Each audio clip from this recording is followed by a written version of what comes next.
വീതി കണക്കാക്കുക. 2 ബസ് പോകാൻ ആ വീതിയിൽ എത്ര സ്ഥലം വേണമെന്ന് അത് കണക്കാക്കും. അത്രയും സ്ഥലം തന്നെ ആവശ്യമുണ്ട്. അതിന് ഒരു മീറ്റർ കൊണ്ട് പറയും. അപ്പോൾ നമ്മുടെ സംസ്ഥാനത്തെ അന്നത്തെ ഗവൺമെൻറ് അവസാനം രാഷ്ട്രീയ പാർട്ടികളുടെ ആകെ യോഗം.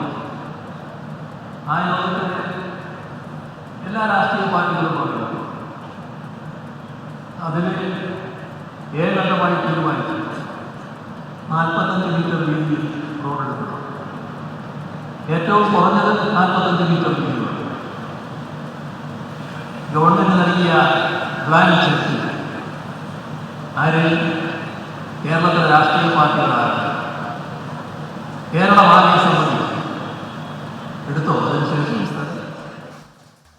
അതിൽ ഏകണ്ഠമായി തീരുമാനിച്ചു 45 മീറ്റർ വീതിയിൽ റോഡ് എടുക്കണം. ഏറ്റവും കുറഞ്ഞത് 45 മീറ്റർ വീതി വേണം. ഗവൺമെൻറ് നൽകിയ ബ്ലാങ്ക് ചെക്ക് ആര്? കേരളത്തിലെ രാഷ്ട്രീയ പാർട്ടികളാകെ, കേരളമാകെ സമ്മതിച്ചു എടുത്തോ. അതിനുശേഷവും സ്ഥലം 1 ഇഞ്ച് സ്ഥലവും അതിനുശേഷവും എടുത്തില്ല. എന്താ കാരണം? കൂടെ ഇരിക്കുന്ന ചിലര് അത് എടുക്കാൻ പാടില്ല എന്ന് നിർബന്ധിച്ചു. ആ സാഹചര്യത്തിൽ ഇവിടെ പ്രവർത്തിക്കാൻ സന്നദ്ധമായി നിൽക്കുന്ന നാഷണൽ ഹൈവേ അതോറിറ്റി അവരുടെ ആഫീസും പൂട്ടി സ്ഥലം വിട്ടു. അപ്പോഴാണ് 2016 തെരഞ്ഞെടുപ്പ്. LDF ജനങ്ങളോട് പറഞ്ഞു, ഈ നാഷണൽ ഹൈവേ പൂർത്തിയാക്കുന്നതിന് ആവശ്യമായതെല്ലാം ചെയ്യുമെന്ന്. ഗവൺമെൻറ് വന്നപ്പോൾ ഇന്ത്യ ഗവൺമെൻറ്റിനെ സമീപിച്ചു, നാഷണൽ ഹൈവേ അതോറിറ്റിയെ തിരിച്ചു വിളിച്ചു. പക്ഷേ അപ്പോഴേക്ക് അവർ ഡിമാൻഡ് മാറ്റി.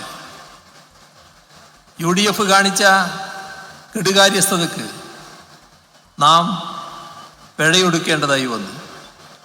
അവർ പറഞ്ഞു, വലിയ വില കേരളത്തിൽ ഭൂമിക്കുണ്ട്, ആ വില കൊടുത്ത് ഞങ്ങൾക്ക് എടുക്കാൻ കഴിയില്ല, നിങ്ങൾ എടുത്തു തരണം. രാജ്യത്തെവിടെയും അങ്ങനൊരു പതിവില്ല. അതുകൊണ്ട് തന്നെ നാം വലിയ തർക്കം ഉന്നയിച്ചു. ആ തർക്കം നീണ്ടുനിന്ന തർക്കത്തിലേക്ക് പോയി. പക്ഷേ നാം വല്ലാത്തൊരു പ്രതിസന്ധിയിലായിരുന്നു. കാരണം നാഷണൽ ഹൈവേ വന്നേ തീരൂ.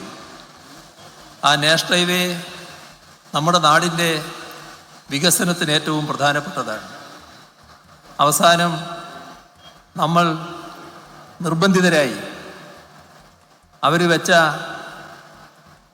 ഒടുവിലത്തെ ചർച്ചകൾക്ക് ശേഷം ഒടുവിലെത്തിച്ചേർന്ന വ്യവസ്ഥ അംഗീകരിക്കാൻ നമ്മൾ നിർബന്ധിതരായി. അത് ഭൂമി ഏറ്റെടുക്കാൻ വേണ്ടി വരുന്ന വിലയുടെ 25% സംസ്ഥാന സർക്കാർ നൽകണമെന്നതാണ്. അങ്ങനെ 5600 കോടി രൂപ നമ്മൾ അതിനുവേണ്ടി കൊടുക്കേണ്ടി വന്നു. ഇത് UDF സർക്കാരിൻ്റെ ഭാഗമായി കാണിച്ച കെടുകാര്യസ്ഥതയ്ക്ക് നാം ഒടുക്കേണ്ടി വന്ന പിഴയാണെന്ന് കാണണം. അതിനു മുൻപ് ഒരിടത്തും ഇത്തരത്തിൽ പണം നൽകിയ അനുഭവം രാജ്യത്തില്ല.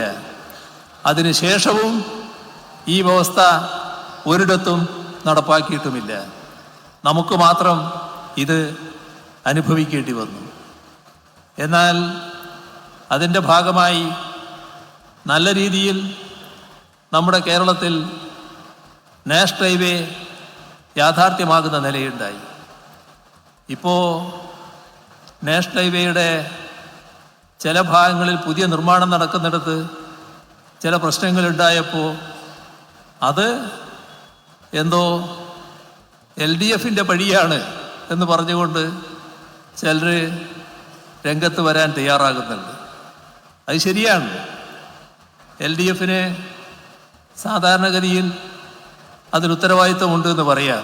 എങ്ങനെ നിർമ്മിക്കുന്നത് ഞങ്ങൾ ദേശീയപാത അതോറിറ്റിയാണ്. ഭൂമി ഏറ്റെടുത്ത് കൊടുക്കുക എന്നതാണ് നമ്മൾ ചെയ്തത്. നിലവിലുണ്ടായിരിക്കുന്ന ഈ പ്രതിസന്ധികളിലുള്ള മുഖ്യമന്ത്രിയുടെ പ്രതികരണമാണ് ഇപ്പോൾ കാണുന്നത്. ദേശീയപാത അതോറിറ്റിയുടെ നിബന്ധനകൾ അംഗീകരിക്കാൻ സംസ്ഥാനം നിർബന്ധിതരായി. രാജ്യത്തെങ്ങുമില്ലാത്ത ഒരു തുകയ്ക്ക് ഭൂമി ഏറ്റെടുത്ത് നൽകേണ്ടുന്ന അവസ്ഥ സംസ്ഥാന സർക്കാരിനുണ്ടായിട്ടുണ്ട്. അത് UDFന്റെ കെടുകാര്യസ്ഥതയുടെ ഫലമാണ് തുടങ്ങിയ കാര്യങ്ങൾ മുഖ്യമന്ത്രി വിശദീകരിക്കുകയാണ്. ഇപ്പോൾ നിർമ്മാണത്തിലുണ്ടാകുന്ന പിഴവിന് LDFനെ പഴിചാരുകയാണ് എന്ന് മുഖ്യമന്ത്രി പറയുകയാണ്.